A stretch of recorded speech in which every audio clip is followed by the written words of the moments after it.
ready to leave, he had me pop my hood open to kind of do a one-over to make sure everything was good. Now, at the time, I wasn't aware that he didn't know anything about vehicles or how to make sure that they're safe and good to drive. So I thought he looked it over and I thought everything was fine. Hello. So we're on episode 2. Wow, you can see like a lot of my, there we go. Maybe that's better. Anyway, we're on episode 2. And I need to circle back to my first episode because I made mention about how my husband, how he popped the hood of my Jeep before we made our journey to Georgia to do a one-over of my Jeep. And at the time, I didn't know that he didn't know anything about vehicles. And the reason that this is so important to know is because on our way down to Georgia, my Jeep ended up breaking down. It broke down in North Carolina. And with that being said, I felt something was funny with the Jeep. And so I had called him and I said, hey, there's something wrong with the Jeep. I feel like it's about to die. I said, we need to get off at the next stop. So the next exit we got off, we got to a gas station, and sure enough, the car stalled and we couldn't get it started. So he popped the hood and he's like, he shows me my air filter. My air filter is an aftermarket air filter. It's a giant cone. And he said, oh, this is just sitting to the side. And I'm like, that doesn't make sense. I'm like, you're the one that, you know, popped the hood and did a one over and made sure my car was good to go. And he got slightly upset, but not really, you know, because he was acting confused as to why the air filter was off and just sitting off to the side, even though he was the last one to look under the hood of my car. So anyway, now he's Googling on how to fix, you know, the Jeep. The stuff on my dashboard, I had like a bolt like flashing on there. I had my battery flashing, like I had all sorts of signs. And well, because the weather was so bad and it was wet, I think that the air intake just took in like a whole bunch of water. So he had left, like he had like the kids and I set aside, and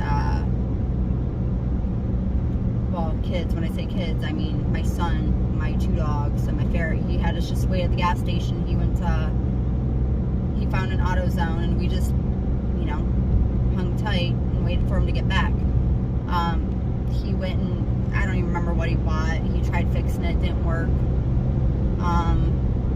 And then he just got some fuel injector cleaner and, you know, squirted it in my tank, and then, you know, the car started up. So then every time, you know, we emptied, well, not emptied, every time that we had to put gas in the car, he just put more fuel injector cleaner in it. You know, it was just like a Band-Aid. So then, you know, of course, that's when we got to South Carolina, and then he kind of left me behind with the dogs and my son, not knowing if my car would even start up again, you know, if I tried heading out without him being there.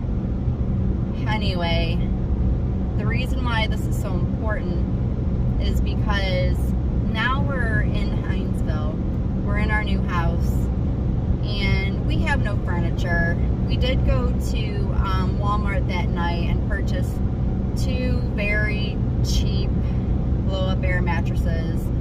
Ours kept deflating. Ryland's was alright. But all our furniture was in the back of the moving truck, and we were waiting for it. We had his truck at the house now, and I know we had my Mazda there, but it wasn't plated to drive. It's only insured to sit. So that one's drivable, but again, insured to sit. Now the Jeep, it just kept dying. Now all of a sudden my Jeep doesn't work anymore. And so the one time that I tried leaving the house to go to the grocery store, it died at Kroger. I had to call him, and like he had to rescue me and Rylan. And he I don't know, he put some stuff in the tank, and that was it. The car started, but then after that the car wouldn't start anymore. And so he was always going to work, coming back. I didn't really know how his work schedule went. I didn't know how the Army worked at the time. I didn't know anything. So I just thought like his sporadic hours were normal. He would come home for lunch, and then he'd leave. Then he'd come home for the day, then he'd leave. He would come home, and then like he would tell me that he's going to the gas station, and this was like a daily thing. But he would go to the gas station, but he would be gone for an hour and a half. Yeah, so that, an hour and a half, 2 hours. The gas station was right at our corner, so he was the only one with the working vehicle. Rylan and I were literally stuck inside our four walls with our dogs. We couldn't go anywhere. I didn't have a vehicle. I couldn't do anything. It was bad. It was really bad. If we went anywhere, we had to go with him. So I was depressed, and it didn't take like less than a week before we're fighting, and he's upset that, you know, every time he comes home for lunch, I'm still in my pajamas. You know, we didn't have a dryer. Like, I had a gas dryer that, you know, we brought with us, but everything's electric down there. And so it took a while for us to find a dryer. So I'm like, why am I gonna even bother? Well, first we didn't have a washer or dryer because our stuff wasn't there yet. So I wasn't even bothering to change clothes.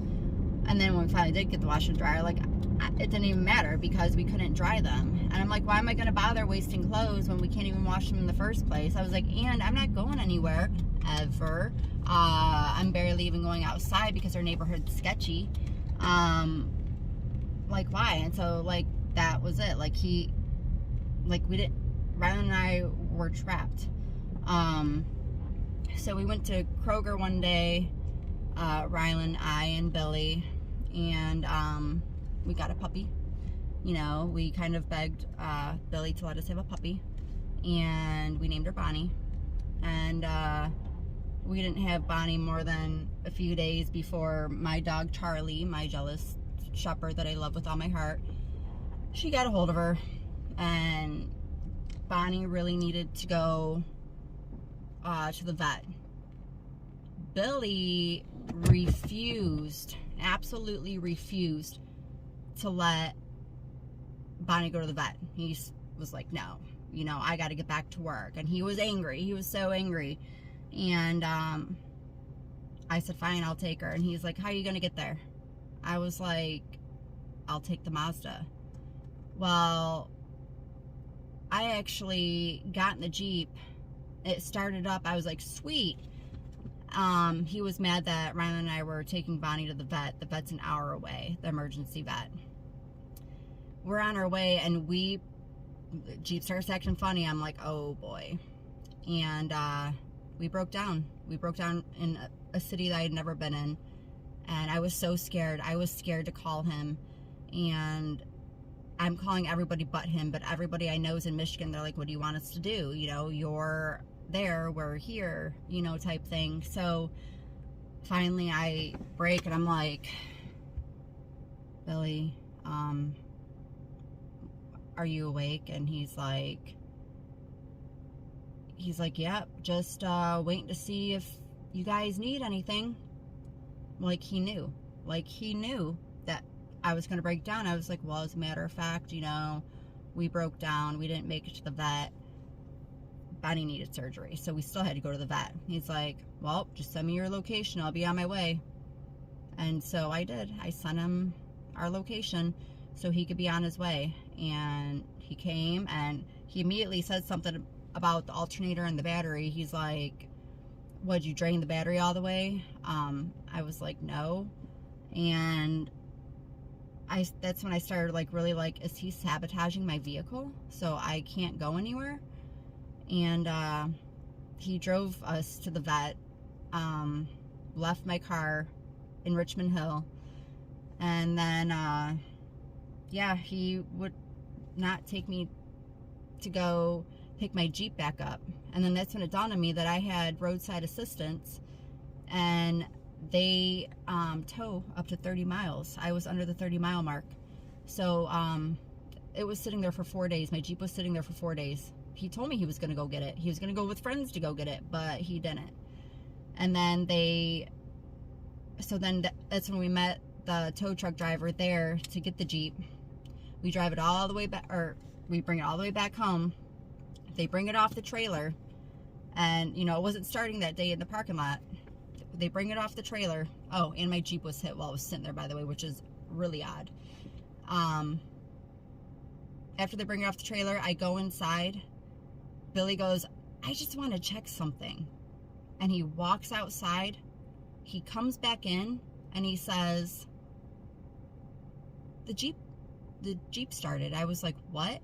And he's like, the Jeep works.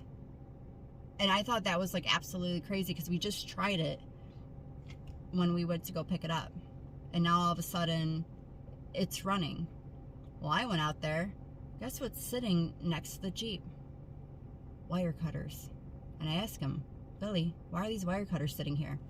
He's like, oh, they must have fallen out of the tool bag when I was looking for a tool to fix the Jeep. Now, remember, he doesn't know anything about vehicles at all. It took him like 5 hours to do an oil change. So, or maybe he's playing dumb. I'm not sure. But he definitely knows how to sabotage vehicles. Stay tuned.